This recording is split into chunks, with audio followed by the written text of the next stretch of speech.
नमस्कार दोस्तों, आप कहानी सुन रहे हैं। अगर आप क्लासिक कहानी सुनने के शौकीन हैं तो आप सही चैनल पर हैं। आपको इस चैनल पर सभी तरह के मनपसंद कहानियां सुनने को मिलेगी, तो पहले चैनल को सब्सक्राइब कर ले ताकि समय पर आपके पास कहानी का नोटिफिकेशन पहुंच सके। तो कहानी आगे। शरर और सरशार। हिंदी निबंध। हकीम बरहम साहब गोरखपुरी ने अगस्त-सितंबर के उर्दू ए मुअल्ला में अद्भुत योग्यता और बारीकी से शरर और सरशार की तुलना की है, जिसमें आपने हजरत शरर को ऐसा आसमान पर चढ़ाया है कि बेचारे सरशार का नाम तक उनके मुकाबले में लिया जाना ठीक नहीं समझते। उनके लेख का सारांश ये है कि सरशार का उर्दू लिटरेचर की गर्दन पर कोई एहसान नहीं है। अच्छा होता कि ऐसा लेख लिखने के पहले हकीम साहब ने ये भी देख लिया होता कि उनसे ज्यादा योग्य आलोचकों ने, जिनमें शेख अब्दुल कादिर B.A. भी हैं, उर्दू जबान में सरशार को क्या जगह दी है। ये ध्यान रखना जरूरी है कि उर्दू शायरों या उनकी शायरी पर हर सुरुचि संपन्न उर्दूदा राय दे सकता है, मगर उर्दू नावल पर कुछ लिखने की जवाबदेही वही आदमी ले सकता है जो कम से कम अंग्रेजी भाषा के मशहूर उपन्यासकारों की कृतियों से परिचित हो। इस लिहाज से शेख साहब की आलोचना हकीम साहब के मुकाबले में कहीं ज्यादा वजन रखती है। मिस्टर चकबस्त का लेख आलोचनात्मक था। उसमें सरशार के गुणों के साथ साथ उनके दोषों पर प्रकाश डाला गया था, मगर हकीम साहब ने सरशार की त्रुटियां तो सबकी सब दिखा दी, चाहे काल्पनिक ही सही, मगर शरर को बिल्कुल निर्दोष समझा। हालांकि सब लोग जानते हैं कि आज तक कोई आदमी ऐसा नहीं हुआ जिसमें खूबियों के साथ साथ बुराइयां न पाई जाएं। हम हकीम साहब के कहने से इस बात को मान लेते हैं कि हजरत शरर अरबी के फाजिल, फारसी के बहुत बड़े आलिम और अपने वक्त के बहुत बड़े विद्वान हैं। बहुत सी यूरोपीय भाषाएं भी अच्छी तरह जानते हैं, डिक्शनरी की मदद से तर्जुमे कर सकते हैं, और उर्दू गद्य में तो एक नए रंग के प्रवर्तक और आधुनिक साहित्य के जन्मदाता है। इसके विपरीत बेचारा सरशार फारसी में कच्चा और अरबी में नादान बच्चा है। इतिहास भूगोल से उसको जरा भी लगाव नहीं। यूरोप की भाषाओं का क्या जिक्र, उर्दू में भी काफी योग्यता नहीं रखता। मगर हमको इस वक्त इन बड़े लोगों की निजी योग्यताओं से बहस नहीं। हम सिर्फ ये देखना चाहते हैं कि कहानी लिखने के मैदान में किसका कलम उड़ाने भरता है और इस कला में कौन अधिक कुशल है। स्पष्ट है कि उपन्यास लिखना और बात है, आलिम फाजिल होना और बात। बिल्कुल उसी तरह जैसे शायरी का हाल है। गोल्डस्मिथ, शैली, बायन जैसे बड़े बड़े कवि अपने कॉलेज के भगाए हुए लोगों में से थे। उसी तरह थेकरे और डिकेंस पांडित्य की दृष्टि से अपने समय के दूसरे विद्वानों से कहीं घटकर थे, मगर कहानी के आसमान पर यही दोनों नाम तारे बनकर चमके। फसाना और नावल हमको उस अनोखे भेद की याद दिलाते हैं जो हकीम साहब ने उनके बीच रखा है। हकीम साहब को मालूम होगा कि नावल अंग्रेजी शब्द है और अगर उसका अनुवाद हो सकता है तो वह फसाना है। शाब्दिक रूप से दोनों में कुछ अंतर नहीं है, किंतु आशय की दृष्टि से दोनों का अंतर काफी स्पष्ट है। नावल उस किस्से को कहते हैं जो उस जमाने को, जिसका कि वह जिक्र कर रहा है, साफ साफ तस्वीर उतारे और उसके रीति रिवाज, अदब कायदे, रहन सहन के ढंग वगैरह पर रोशनी डाले और अलौकिक घटनाओं को स्थान न दे, या अगर दे तो उनका चित्रण भी इसी खूबी से करे कि जन साधारण उनको यथार्थ समझने लगे।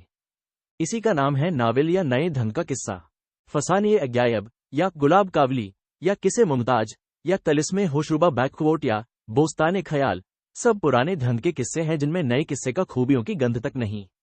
हाँ, मीर अम्मन देहलवी की लोकप्रिय पुस्तक बागो बहार या दास्ताने अलिफलला कुछ हद तक ऊपर लिखी गई खूबियां रखती हैं, यानी अपने जमाने की तहजीब पर एक धुंधली रोशनी डालती हैं। इस कसौटी को अपने सामने रखकर अगर सरशार के किस्सों को देखिए तो ऐसी कौन सी खूबी है जो इनमें भरपूर नहीं।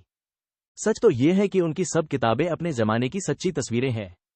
अगर आज से 100 बरस बाद कोई फसाना आजाद को पढ़े तो उसको आज से 25 बरस पहले की तहजीब और सोचने विचारने के ढंग और साधारण लोगों की साहित्य रुचि की झलकियां साफ नजर आएंगी, जो इतिहास के अध्ययन से, चाहे वह कैसा ही विस्तृत और गंभीर क्यों न हो, हरगिज नजर नहीं आ सकती। सांस्कृतिक जीवन का कोई ऐसा पहलू नहीं जिस पर सरशार की जबान ने अपने निराले ढंग से फूल न बरसाए हों। यहां तक कि मदारियों के खेल, भांडों की नकलें, बाजारों शराब पिलाने वालियों के नखरे और ऐसी ही बेशुमार बातों की छोटी छोटी बारीकियों में भी अद्भुत चित्रकार का कौशल दिखाया है। कहने का मतलब यह है कि बैकवोट जमाने की तस्वीर, बैकवोट में जितनी बातें शामिल हैं उन सब पर सरशार के जादू भरे कलम ने अपना चमत्कार दिखाया है। इसके विपरीत हजरत शरर के जो उपन्यास मशहूर हैं उनमें कोई तो सलीबी लड़ाइयों, क्रूसेड के जमाने का है, कोई महमूद गजनवी के हमले के जमाने का, कोई रोम और रूस की लड़ाई के वक्त का, कोई उस जमाने का जब मुसलमानों के कदम स्पेन से उखड़ चुके थे। मतलब ये कि सभी पाठक को 10-5 सदियां पीछे ले जाते हैं, और चूंकि हजरत शरर को इन बातों का व्यक्तिगत अनुभव नहीं है, इसलिए वह उस समय की घटनाओं का ऐसा चित्र हरगिज नहीं खींच सकते जो असल से मेल खाए। उनकी जानकारियों का सबसे उपजाऊ साधन इतिहास है, और ऐतिहासिक ज्ञान चाहे कितना ही व्यापक क्यों न हो, निजी और प्रत्यक्ष निरीक्षण की बराबरी नहीं कर सकता। एल्फ्रेड लायल, जो एक जाना माना अंग्रेजी आलोचक है, लिखता है कि आज तक किसी उपन्यासकार को ऐतिहासिक उपन्यास लिखने में सफलता नहीं मिली और न उसका मिलना संभव है। एक ऐसे युग के विचारों और घटनाओं की फोटो उतारना जिसको बीते हुए सदियां गुजर गईं, सरासर कल्पना की चीज है। हम यही अंदाजा कर सकते हैं कि ऐसी हालतों में ऐसा हुआ होगा, विश्वास के साथ हरगिज नहीं कह सकते कि ऐसा हुआ। जॉर्ज इलियट ने अपनी सारी उम्र में केवल एक ही ऐतिहासिक उपन्यास लिखा जिसमें इटली की एक ऐतिहासिक घटना बयान की, और कई महीने तक उन्होंने वहां की सामाजिक प्रणाली का अध्ययन किया और जितने प्रामाणिक इतिहास वहां के पुस्तकालयों में प्राप्त हो सके उनको ध्यान से पढ़ा। तब भी रमोला के बारे में लोगों, अंग्रेजों का ख्याल है कि वह घटनाओं के अनुरूप नहीं। सर वाल्टर स्कॉट, जिसका शरर साहब ने अनुकरण किया है, ऐतिहासिक उपन्यासकारों का सरताज समझा जाता है, मगर इसके बावजूद कि उसकी कल्पना शक्ति बहुत प्रखर थी और वर्णन शैली अत्यंत सशक्त, तो भी उसके ऐतिहासिक उपन्यास अंग्रेजी आलोचकों की आंखों में नहीं जंचे। उसके रिचर्ड या सुल्तान सलाहुद्दीन बिल्कुल नकली मालूम होते हैं। जब स्कॉट और जॉर्ज इलियट जैसे कलम के जादूगर भी ऐतिहासिक उपन्यास सफलतापूर्वक नहीं निखार सकते, तो हजरत शरर अपूर्ण इतिहासों की सहायता से जिस हद तक ऐसे उपन्यासों के लिखने में सफल हो सकते हैं उसका अनुमान किया जा सकता है। यह एक पक्की बात है कि कल्पना कभी निरीक्षण की बराबरी नहीं कर सकती। सरशार ने पहले ही से इन कठिनाइयों को समझ लिया और जिस प्रलोभन में पड़कर औरों ने अपनी मेहनत अकात की उससे बचा रहा। हजरत शरर स्कॉट के अनुकरण के जोश में बिल्कुल भूल गए और वही गलती कर बैठे। मगर जरा शरर के उन नावलों को देखिए जिनमें इन्होंने मौजूदा सोसाइटी की तस्वीरें खींचने की कोशिश की है, तो ख्याल होता है कि अच्छा ही हुआ उन्होंने ऐतिहासिक उपन्यास ही को अपनी कीर्ति का साधन बनाया, क्योंकि भगवान ने उनको तस्वीर खींचने की वे योग्यताएं नहीं दी जिनके बिना प्रत्यक्ष घटनाओं की सच्ची तस्वीर खींचना असंभव है, और ऐतिहासिक उपन्यासों ने उनकी इस कमजोरी पर पर्दा डाल दिया। आश्चर्य होता है कि हकीम बरहम जैसा आदमी यह लिखने की क्यों कर हिम्मत कर सका कि सरशार के फसाना-ए-आजाद या दूसरे उपन्यासों में कोई कथानक या कोई निष्कर्ष नहीं है और न उनमें कोई समस्या है और न कोई उद्देश्य ही उनमें रखा गया है। जिनको भगवान ने न्यायपूर्ण दृष्टि दी है वे देख सकते हैं कि सरशार का कोई उपन्यास निष्कर्ष या उद्देश्य से खाली नहीं है। फसाना-ए-आजाद को ही ले लीजिए, क्या उसमें कोई कथानक नहीं? आजाद का गहरी छानबीन करने वाली निगाहें लेकर गलियों बाजारों की खाक छानना, नवाब के दरबार में नौकरी करना, बटेर की तलाश में जाना और बी भटियारी की तिरछी चितवनों का शिकार बनना, फिर हुस्नारा के इश्क में गिरफ्तार होना, बड़ी हिम्मत से काम लेकर रोम को जाना, वहां बहादुरी के जौहर दिखाना, पोलैंड की शहजादी के जाल में फंसना, फिर विजयी होकर हिंदुस्तान को लौटना, हुस्नारा से ब्याह करना, यह कथानक नहीं है तो क्या है? एतराज करने वाला कहेगा कि कथानक है तो जरूर, लेकिन बिल्कुल मामूली। हाँ, बहुत ठीक। प्लाट बिल्कुल मामूली है और वह भी सरासर ऊपरी। भीतरी प्लाट से जरा भी काम नहीं लिया गया। मगर ध्यान रहे कि उपन्यास कला का शिखर यही है कि साधारण और सीधी सादी लेखन शैली में जादू का रंग पैदा कर दिया जाए। जॉर्ज इलियट का कायदा था कि वह अपने उपन्यासों के कथानक कभी बयान नहीं किया करती थी। इस मौके पर यह अर्ज करना और भी मुनासिब मालूम होता है कि ऐतिहासिक उपन्यास के लिए इन दो तरह के कथानकों की अत्यंत आवश्यकता है, उनके बिना किस्सा चल ही नहीं सकता। मगर ऐसे उपन्यासों के लिए जिनमें समाज के चित्र दिखाए जाएं, बहुधा कथानक कथा के पात्रों को इस घर से उस घर और इस शहर से उस शहर तक ले जाने पर ही खत्म हो जाता है, ताकि लेखक को समाज के हर एक पहलू पर कलम चलाने का मौका मिले। चार्ल्स डिकेंस की मशहूर किताब पिकविक पढ़िए और उन पर एतराज कीजिए। ऐसे उपन्यासों के कथानक आमतौर पर ऊपरी हुआ करते हैं। उस पर सरशार ने यह कमाल किया है कि आजाद के किस्से के साथ साथ शहजादे हुमायूं और बी अलाखी का किस्सा भी लिखा है, ताकि पढ़ने वाले का दिल एक ही किस्सा पढ़ते पढ़ते घबरा न जाए। इसके अलावा बीच बीच में समाज की बुराइयां बड़े मोहक ढंग से दिखाता गया है, जिनका सिलसिला किस्से से नहीं मिलता और न लिखने वाले की यह नीयत थी। पाठक जानते हैं कि फसाना-ए-आजाद अखबार की सूरत में प्रकाशित हुआ करता था और उस सुर्खी से कभी कभी ऐसे लेख भी निकला करते थे जिनका जोड़ किस्से से नहीं मिलता था, और गो इस किताब के कई संस्करण छप चुके हैं, मगर मालिकों ने कभी इतनी तकलीफ गवारा न की कि उन लेखों को फसाना-ए-आजाद से अलग कर दे, ताकि किस्सा सिलसिलेवार हो जाए और उसके प्रवाह में कोई बाधा न पड़े। फसाना-ए-आजाद के अलावा सरशार के 3 उपन्यास और हैं जो लोकप्रिय हो चुके हैं, यानी कामिनी, सैरे कोहसार और जामे सरशार। इन तीनों किताबों में कथानक का तो वही रंग ढंग है जो फसाना-ए-आजाद का, मगर कुछ ज्यादा सुलझा हुआ। दैनंदिन जीवन की घटनाएं उसी हास्यपूर्ण शैली में लिखी गई हैं कि पाठक पन्ने के पन्ने पढ़ता जाता है, मगर उसका जी नहीं भरता। कोई दूसरा आदमी जिसने वही दिमाग और वही दिल न पाया हो, ऐसा रूखी सूखी साधारण घटनाओं में ऐसी दिलचस्पी और रंगीनी नहीं पैदा कर सकता। जिस तरह कविता में सहज बात कहना हर आदमी का काम नहीं, उसी तरह किस्सा लिखने में भी रूखे फीके विषय में घुलावट पैदा करना कुछ ही लोगों के बस की चीज है। हकीम बरहम साहब ने फरमाया है कि सरशार के उपन्यासों में न कोई उद्देश्य है न विचार। जितना ही इस पर गौर करते हैं उतनी ही उलझन मालूम होती है कि इस बात पर हंसें या गंभीरता से उसका जवाब दें। सरशार ने उन सामाजिक रोगों के उपचार का बीड़ा उठाया था जिनके पंजे में फंसकर समाज की जान निकली जा रही थी, और दूसरे अनुभवी वैद्यों और हकीमों की तरह उसने भी कड़वी बदनजा दवाएं शक्कर और मिश्री में घोलकर पिलाई। जिन लोगों के पास आंख है वह जानते हैं कि बीमारियों की रोकथाम का कोई साधन ऐसा उपयोगी और असरदार नहीं है जितना कि दिल लगी का कोड़ा, और सरशार ने बड़ी बेरहमी से ऐसे कोड़े लगाए हैं। मसलन रेवेन्यू एजेंट और सलाबख्श जो मजाक का निशाना बनाए गए हैं, उसका उद्देश्य सिर्फ इतना है कि वकीलों की बहुतायत और उनकी महत्वहीनता का खाका उड़ाया जाए, और इस घटना से ये भी प्रकट होता है कि दुष्ट लोग भोली भाली औरतों को कैसी कैसी ऊपरी दिखावे की चीजों से अपने धोखे के जाल में फंसाया करते हैं। डिकेंस ने भी सर्जेंट बजफज के पर्दे में वकीलों की खूब खबर ली है, मगर सरशार की बेधक ठिठोली डिकेंस के गंभीर व्यंग्य से अधिक प्रभावशाली है। इसी तरह बी अलाख्खी का अपने खूसट शौहर के नाम खत लिखवाना उन कामुक बुड्ढों पर हमला है जो कब्र में पांव लटकाए बैठे हैं मगर कमसिन औरतों से शादी करने का चाव दिल में रखते हैं। इसी तरह नवाब के दरबार घर बार का जो खाका खींचा है उससे वसी का खाने वालों का बुद्धूपन और उनके मुसाहिबों की अयारी दिखाना इष्ट है। और जामे सरशार तो शुरू से आखिर तक शराबखोरी के बुरे नतीजों से लोगों को सावधान करने के लिए लिखा गया है। कामिनी लाजवंती वफादार पति परायणा स्त्री का सुंदरतम उदाहरण है, और हुस्नारा का कौमी जोश जिसने साधारण ऐंद्रिक इच्छाओं का दबा लिया है, मिस नाइटिंगेल के लिए भी गौरव का कारण हो सकता है। कहने का अभिप्राय ये कि सरशार के जितने उपन्यास हैं वे मनुष्य के विचारों, उनके अच्छे और बुरे आचरणों और उनको सुंदर और नीच भावनाओं के सच्चे चित्र हैं जिन पर हंसी ठिठोली का शोक रंग बेहद खुशनुमा और लुभावना होता है। ऐसी कोई घटना नहीं जिसको सरशार ने अपनी किताबों में अनावश्यक स्थान दिया हो। यहाँ पर यह कह देना जरूरी मालूम होता है कि बहुधा किसी घटना का वर्णन करना स्वयं एक निष्कर्ष होता है, मगर गालिबन हकीम साहब ऐसे निष्कर्षों या नतीजों को नतीजा न समझेंगे।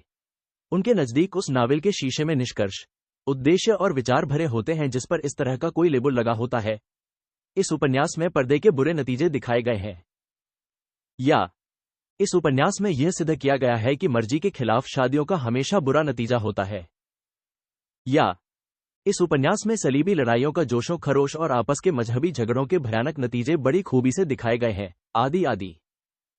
हजरत शरर और उनके शिष्य स्वर्गीय आशिक हुसैन साहब लखनवी और मौलवी मोहम्मद अली साहब के सभी उपन्यासों के टाइटल पेज पर इस तरह की कोई न कोई इबारत जरूर मिलती है, गोया उपन्यास न हुए कोई दर्शन की किताब हुई जिसमें किसी न किसी थ्योरी को स्थापित करना जरूरी है। इस तरह नतीजा निकालना चाहे ईस्ट के किस्सों के लिए उचित ठहराया जा सके मगर ऊंचे दर्जे के उपन्यासों के लिए हरगिज ठीक नहीं है। मजा तो जब है कि नतीजा ऊपर से नीचे तक भरा हो और ऐसे सरल अनायास ढंग से कि पाठक के दिलों में खूब जाए। किसी किस्से के ऊपर उसका उद्देश्य लिखा हुआ देखकर हमको उसके पढ़ने की इच्छा बाकी नहीं रह जाती। अंग्रेजी में शायद ही कोई उपन्यास ऐसा होगा जिसमें ऐसे निकृष्ट ढंग से निष्कर्ष दिखाए गए हों, बल्कि ऑस्कर ब्राउनिंग ने तो अलानिया कह दिया है कि सबसे निकृष्ट उपन्यास वे हैं जिनमें कोई विशेष समस्या रखी जाए, और उसने बहुत ठीक कहा है। मनुष्य की भावनाओं और स्थितियों व प्रकृति के दृश्यों और संसार के चमत्कारों की तस्वीर खींचना स्वयं एक निष्कर्ष या नतीजा है। विज्ञान या दर्शन की बारीकियों को हल करने के लिए उपन्यासकार बनाया ही नहीं गया है, बल्कि सच तो ये है कि दार्शनिक कभी उपन्यास लिख ही नहीं सकता। कथानक के बाद जब उन पात्रों को लीजिए जो उपन्यास के स्टेज पर एक्ट करते हैं तो जाहिर होता है कि ऊंचे दर्जे के उपन्यासों में खास खास पात्रों की आदतें, तौर तरीके और सोचने विचारने के ढंग में एक न एक विशेषता पाई जाती है, और वही विशेषताएं भिन्न भिन्न अवसरों पर और भिन्न भिन्न स्थितियों में प्रकट होती हैं। इसके विपरीत निम्न श्रेणी के उपन्यासों में या तो पात्र साधारण सीधे सादे आदमी होते हैं या उनकी विशेषताएं जाति, स्थान, पेशे या कुछ घिसी पिटी बातों पर आधारित होती हैं, और ऐसे ही उपन्यास उर्दू में अधिकांशतः दिखाई पड़ते हैं। बंगाली जब आएगा अपने बोधेपन का सबूत देगा, मारवाड़ी हमेशा कंजूस मक्खी चूस बनाया जाता है, लाला साहब बेचारे हमेशा अपनी घर की बनाई हुई फारसी बोलते सुनाई देते हैं, राजपूत हमेशा अक्खड़ और उग्र स्वभाव का होता है, नंद भौजाई में आठों पहर दांता किलकिल हुआ करती है, मौलवी साहब हमेशा अपनी जुमराती की फिक्र में परेशान रहते हैं। मगर यह हरगिज न ख्याल करना चाहिए कि बड़े उपन्यासकार इस तरह के पात्रों से काम नहीं लिया करते, बल्कि सचमुच अच्छे उपन्यासों में दोनों तरह के पात्र मौजूद होते हैं। मसलन डिकेंस के पिकविक को ले लीजिए, उसमें पिकविक, विंकल, स्नाडग्रास, टपमैन, वार्ड और विलियम में जो विशेषताएं हैं वह सरासर उनकी अपनी है, और परकर, बजरफर, डॉटसन और स्टिगिंस आदि में जो भेद किया गया है वह किसी खास पेशे का मजाक उड़ाने के लिए। इसी तरह और भी उदाहरण दिए जा सकते हैं। चार्ल्स डिकेंस की तरह हजरत सरशार ने भी अच्छे और बुरे दोनों प्रकार के पात्रों से सहायता ली। यह बिल्कुल ठीक है कि सब पात्र लखनवी हैं, मगर जब उसने सारे किस्से लखनऊ ही के लिखे तो पात्र क्या लंदन से लाता? हाँ, ये देखना चाहिए कि उनमें लखनऊ के बेफिक्रों की ऐसी विशेषताएं जो उन्हें दूसरों से अलग करती हैं, किस नफासत से दिखाई हैं। मिर्जा हुमायूं भी लखनवी हैं और आजाद भी लखनवी, मगर दोनों के स्वभाव में बहुत स्पष्ट अंतर रखा गया है। अगर आजाद की जगह पर हुमायूं को रख दीजिए तो किस्सा बिल्कुल पलट जाएगा। नवाब साहब भी लखनवी हैं मगर हुमायूं से बिल्कुल अलग थलग। मिर्जा असकरी भी लखनवी हैं मगर हुमायूं या आजाद से उनको मिलाइए तो जरा भी मेल नहीं खाते। उसी तरह हुस्नारा, जहानारा, सिपहारा, गेटियारा, बहारुन्निसा सब लखनऊ को शरीफ जादियां हैं, मगर सबों के स्वभावत में सूक्ष्म और गंभीर विशेषताएं पाई जाती हैं। बहारुन्निसा को भूलकर भी हुस्नारा का अक्स नहीं समझ सकते और न सिपहारा को हुस्नारा से मिला सकते हैं। इसी को उच्च कोटि की उपन्यास कला कहते हैं। निम्न कोटि के पात्र भी बहुत से मौजूद हैं। मौलवी साहब, नए जेंटलमैन, बी एल लारखी और बी अब्बासी, हकीम साहब और रेवेन्यू एजेंट वगैरह वगैरह हजारों लोग हैं जो किसी खास फिरके या पेशे का मजाक उड़ाने के लिए लाए गए हैं। मगर इसके साथ ही यह भी ख्याल रहे कि सरशार जब कभी अपने पात्रों को लखनऊ से बाहर दूर दुराज की जगहों पर ले गया है तो वहां उनको गैर लखनवी बनाने का खूब ध्यान रखा है।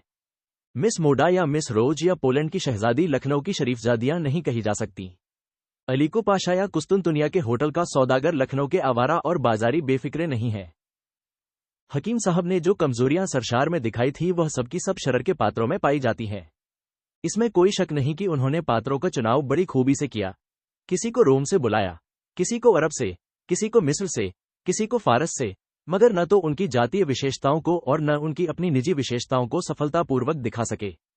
उनके जितने नायक हैं वह सब मनचले, स्वाभिमानी, सुंदर, लंबे तडंगे और सुसंस्कृत हैं। लिहाजा अगर हसन की जगह मलिकुल अजीज चला आए तो वह भी अपना हिस्सा इसी खूबी से अदा करेगा। इसी तरह उनके स्त्री पात्रों में भी यही दोष मिलता है। अजरा, वबीना, एंजेलिना, फ्लोरिंडा सबकी सब हर हालत में बिल्कुल एक सी हैं। उनमें अंतर है तो इतना ही कि वह अलग अलग कौमों की बताई गई है। हम एक को दूसरे से अलग नहीं पहचान सकते। अगर अजरा का हिस्सा एंजेलिना को दे दिया जाए तो भी असल किस्से पर कुछ असर न पड़ेगा। ये त्रुटि शरर के सब उपन्यासों में पाई जाती है और जैसा कि हम पहले कह चुके हैं जिस उपन्यास में ऐसे साधारण पात्र पाए जाते हैं उसकी गिनती निम्न कोटि के उपन्यासों में होती है। सरशार पर वह अभियोग लगाया गया है कि उसके सब पात्र लखनऊ ही के स्त्री पुरुष हैं। फिर इसमें हर्ज की क्या है? एक शहर तो क्या एक मोहल्ले और परिवार में अलग अलग स्वभावों और तौर तरीकों के लोग हो सकते हैं और एक सचमुच कला का धनी उपन्यासकार उन्हीं की रोजमर्रा की जिंदगी में जादू का सा असर पैदा कर सकता है। इसके अलावा एक खास जगह के दृश्यों और संस्कृति का विस्तृत चित्र दिखाना कहीं ज्यादा अच्छा है बजाय इसके कि सारी दुनिया के भौगोलिक नक्शे दिलाए जाएं। मगर इसका हमेशा ख्याल रखना चाहिए कि उपन्यास लिखने को सफलता यही नहीं है कि पात्रों में केवल विशेषताएं पैदा कर दी जाएं। ये तो कुछ ऐसा मुश्किल काम नहीं। सच्ची कारीगरी तो इसमें है कि पात्र में जान डाल दी जाए, उनकी जबान से जो शब्द निकले वह खुद ब खुद निकले, निकाले न जाए, जो काम वह करे खुद करें, उनके हाथ पांव मरोड़कर जबरदस्ती उनसे कोई काम न कराया जाए। इस कसौटी पर सरशार के पात्रों को कसिए तो वह आमतौर पर खरे निकलेंगे।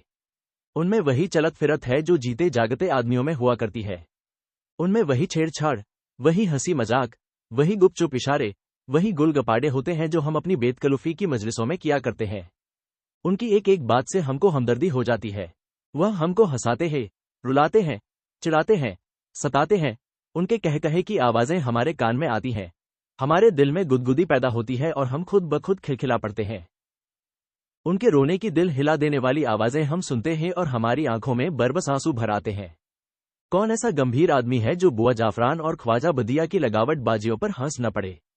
ऐसा कौन संगदिल होगा जो शहजादा हुमायूं की हत्या के समय प्रभावित न हो जाए या कामिनी को रंदापे का विलाप करते देखकर रोने न लगे? और पात्रों को जाने दीजिए, सरशार का खोजी ही एक ऐसी अमर सृष्टि है जो दुनिया की किसी जबान में उसकी जबरदस्त शोहरत का सिक्का बिठाने के लिए काफी है। माशा अल्लाह, कैसा हंसता बोलता आदमी है। सुबह हुई, आप उठे, अफीम घोली, हुक्के का दम लगाया, दाढ़ी फटकारी और अपने भुजदंड को देखते अकड़ते अपने जोम में मस्त चले जा रहे हैं। ज्यों ही रास्ते में किसी चंद्र बदन सुंदरी को धीमे धीमे आते देखा वहीं आपकी बाँछें खिल गईं। जरा और अकड़ गए। उसने जो कहीं आपके रंग ढंग पर मुस्करा दिया तो आप फूल गए।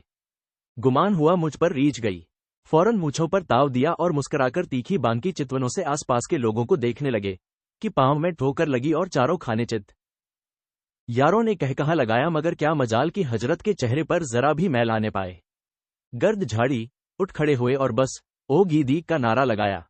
करौली म्यान से निकल पड़ी और चारों तरफ सुथराव हो गया। सर धड़ों से अलग नजर आने लगे और लाशें फड़कने लगी। शाबाश खोजी, तुमको खुदा हमेशा जिंदा सलामत रखे। तेरे एहसानों से एक दुनिया का सर झुका हुआ है। तेरी करौली ऐसे मीठे घाव लगाती है कि किसी की अधखुली शर्बती आंखों का तीर भी ऐसी प्यारी चुभन नहीं पैदा कर सकता। और तेरे तेवर बदलने में वह मजा आता है जो किसी सजीले माशूक के रूठने में भी नहीं आ सकता। बेशक तू हंसी का पुतला और दिल लगी की जान है। हजरत शरर ने भी बहुत से पात्रों की सृष्टि की और उनके उपन्यास पसंद भी किए गए, मगर उनके मानस पुत्रों में से किसी ने भी ऐसी ख्याति प्राप्त न की कि उसका नाम हर आदमी की जबान पर हो। सच तो यह है कि उनके स्वभाव में वह मौलिक सृजन की शक्ति ही नहीं जो अमर पात्रों को जन्म देने के लिए आवश्यक है।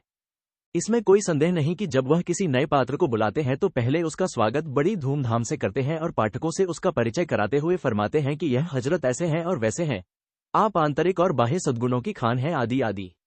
मगर केवल उनकी भूमिकाओं से पात्र में जान नहीं पड़ती, क्योंकि वह बोलते हैं तो शरर की जबान से, और उनकी एक एक हरकत, उनकी एक एक अदा, उनकी एक एक बात साबित करती है कि लेखक पर्दे की आड़ में बैठा हुआ कैरेक्टर का पार्ट अदा कर रहा है।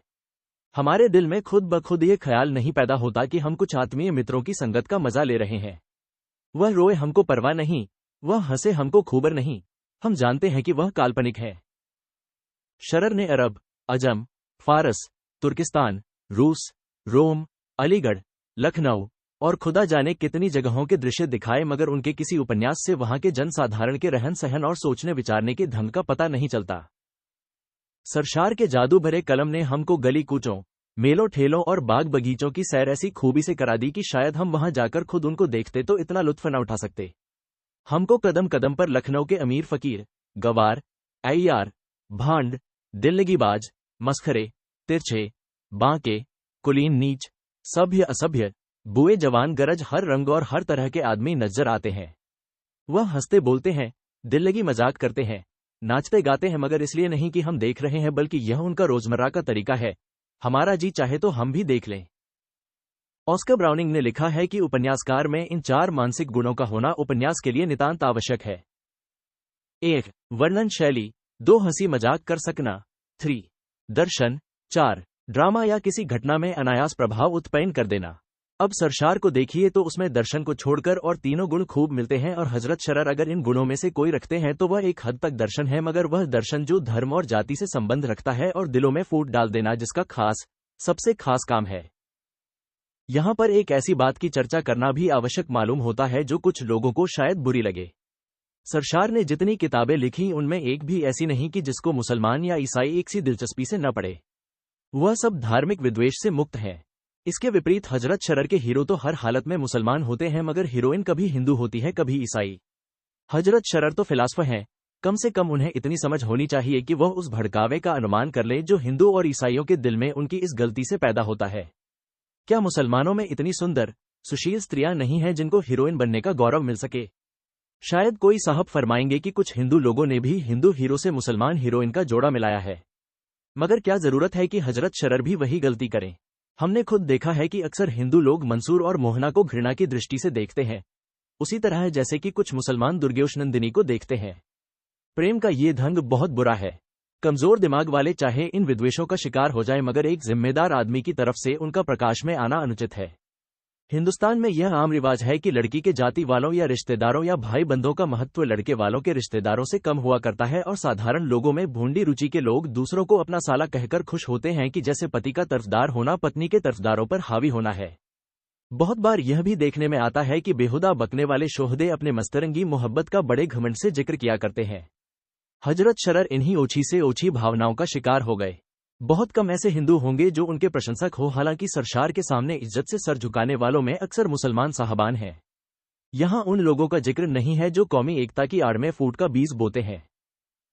उपन्यासकार के लिए रसीली, रंगीन, चुलबुली, शौकीन तबीयत का होना जरूरी है। इसके बजाय हजरत शरर को जिहादियों का जोश और मुल्लाओं का दिल मिला है जो इस काम के लिए ठीक नहीं। किसी आदमी की काबिलियत की एक दलील ये भी है कि वह समझ जाए कि मैं कौन सा काम सबसे अच्छी तरह कर सकता हूं।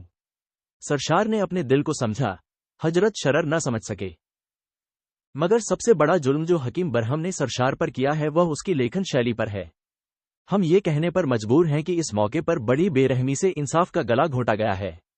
अब आज उस चोटी के कलाकार के उन अधिकारों को झुठलाना जो उर्दू जबान पर कयामत तक रहेंगे, सरासर धार्मिक विद्वेष और संकीर्ण हृदयता का प्रमाण है। कोई कितनी ही लंबी चौड़ी बघारे मगर इस सच्चाई को नहीं झुठला सकता कि सरशार ही वह पहला जोरदार लिखने वाला है जिसने नए अंग्रेजी ढंग की कहानियां उर्दू में लिखनी शुरू की। उसके साथ ही अनुकरण के जोश में आकर यहां तक नहीं बढ़ा कि उर्दू जबान और उसके लिखने के ढंग को बिगाड़ दे। सिर्फ तर्ज अंग्रेजी ले लिया, या यूं कहो कि खाका अंग्रेजी लिया, उस पर हिंदुस्तानी रंग चढ़ाए। अंग्रेजी उपन्यास की कोई खूबी ऐसी नहीं जो सरशार की कृतियों में न पाई जाए। बरहम साहब कहते हैं कि फसाना-ए-आजाद और फसाना-ए-अजायब की शैली में कोई अंतर नहीं है।